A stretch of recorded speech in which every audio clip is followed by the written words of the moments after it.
Hey everyone, I'm back again with another video, and this one is titled Wife 31 Female Cheated on Me 35 Male. Please make sure you like the video and subscribe, and don't forget to hit the bell so you don't miss any of my future videos. Let's get right into it. Overview. Was having a hard time with my wife for a while. Went to counseling with her. She was leaving every Saturday out of town.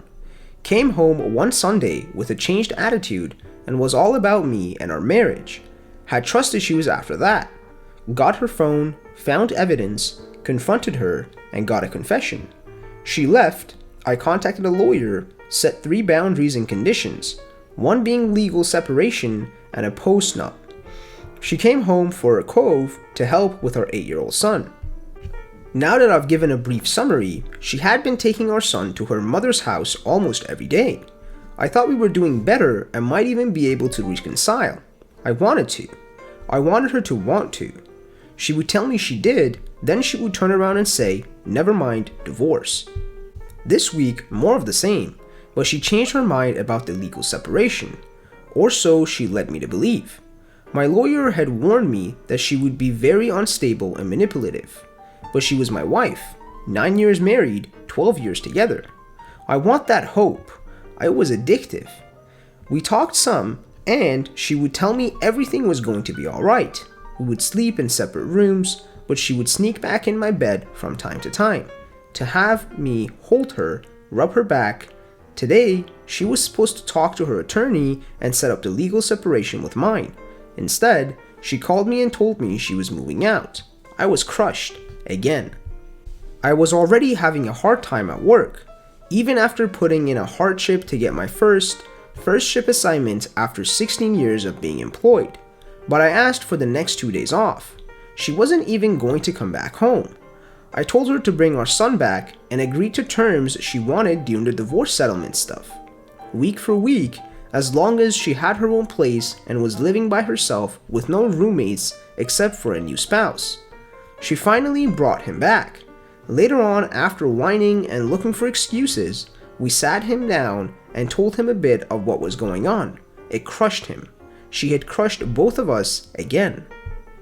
She took her clothes off and wanted 3 pieces of furniture. Small things. Whatever. I didn't care about that. She couldn't take those with her. I told her to hurry up and get them in a day or 2 and give me the keys back. I wanted to go to my family and I don't want her damaging anything. My lawyer told me she would send a notice of her vacating the residence, so she couldn't just kick in the door.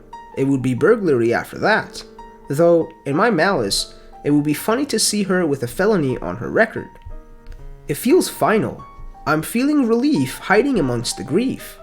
I read the book you all recommended to me, Leave a Cheater, Gain in Life, but I guess I was chasing a unicorn. But the betrayal is back. My sorrow, my anger, my resentment, my longing. I feel abandoned all over again. She isn't good with money. It's only a matter of time before she realizes how much it really costs to live. Once I cancel her phone off our account and have the utilities placed back in my name, I want her to fail. I want her to come back crawling. I want her to feel this pain. I took care of everything. She didn't even need to lift a finger. She was toxic, selfish, a liar, a cheater. I still loved her. Why? Why do I still want her back? Why am I still wanting her to try? I talked with her briefly tonight. She said she had a migraine. Good. She said she didn't want the legal separation. I said fine, but you offered no alternatives. You didn't look any up. You didn't even try to convince me otherwise. You did nothing that wasn't self-serving, I said. I left the door of reconciliation open to you and you slammed it shut in my face. This is all on you. You got what you wanted. Then the conversation ended. No more I love yous, just goodbye. 2 more days until 1-month anniversary of D-Day, and now I am alone with my son, who doesn't understand and is convinced he will change her mind. I told him that it wasn't his burden. I told him we both loved him. He wants his mother to comfort him. He wants what I wanted. It breaks my heart all over again. And the first comment says, just stick to your guns, OP. Don't let her crawl back to you once she realizes how much she effed up. She doesn't deserve you. Stay strong for your kid and don't let that witch affect you ever again. And another commenter said, yeah, this.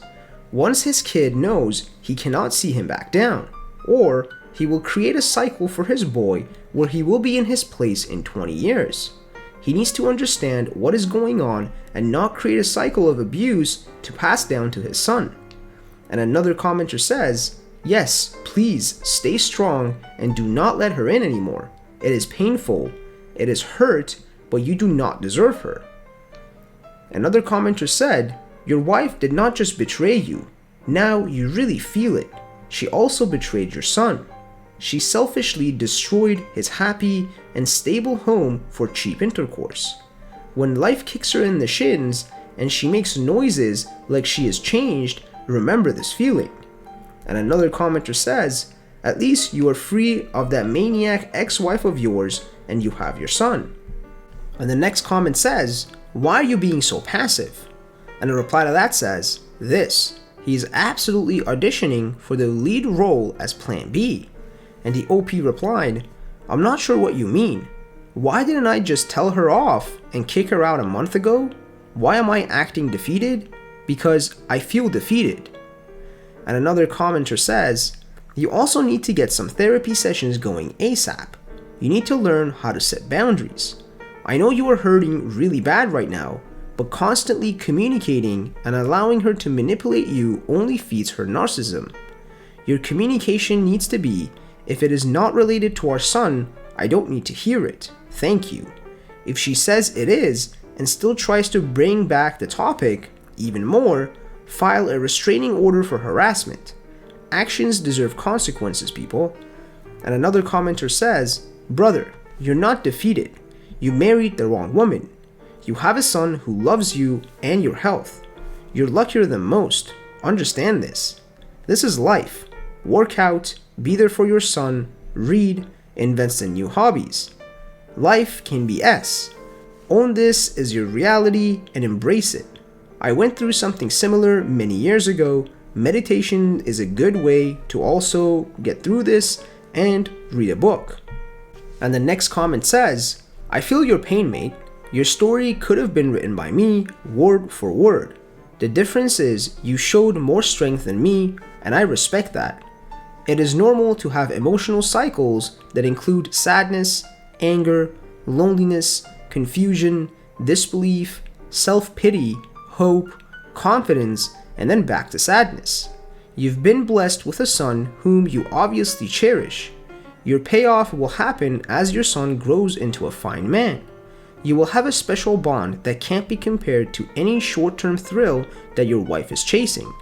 I wish I could offer you more specific advice to lessen your burden, but I have none. Just remember, there are thousands of us men who have survived this emotional trauma, and you will too. And another commenter says, OP, you've got to Google the pick me dance as soon as possible. That's what you are doing, and you can't win in any way, shape, or form doing that S. Get your act together and work this to the best possible advantage of you and your son. Good luck. Thank you guys for watching. Please make sure you like the video and subscribe, and don't forget to hit the bell so you don't miss any of our future videos, and be sure to comment below what other subreddits you want me to cover.